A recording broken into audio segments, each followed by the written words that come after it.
এই টাকাটা কে নিবা? হাই হ্যাঁ, তিনজন, কিন্তু টাকা তো একটা, কিন্তু একজনে পাইবো। কালেমা যে পারবো হে পাইবো। তুমি কালেমা পারো? তুমি কালেমা পারো? হ্যাঁ, তুমি পারো? তুমি পারো?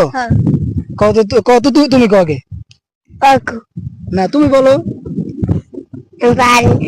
আচ্ছা তুমি বলো। পানি না। আচ্ছা তুমি বলো। কালিমায়ে তয়্যিবা ইলাহা ইল্লাল্লাহু মুহাম্মাদুর রাসূলুল্লাহ। মাশাআল্লাহ মাশাআল্লাহ মাশাআল্লাহ, দেখছো? এই যে আজকের বিজয় হলো।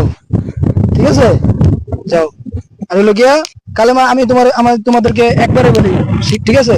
বলো কালিমায়ে তয়্যিবা লা ইলাহা ইল্লাল্লাহু মুহাম্মাদুর রাসূলুল্লাহ। যে কালেমার অর্থ হলো আল্লাহ ছাড়া আর কোনো মাবুদ নাই, হযরত মুহাম্মদ সাল্লাল্লাহু আলাইহি ওয়াসাল্লাম আল্লাহ তাআলার বান্দা ও রাসূল। মাশাআল্লাহ।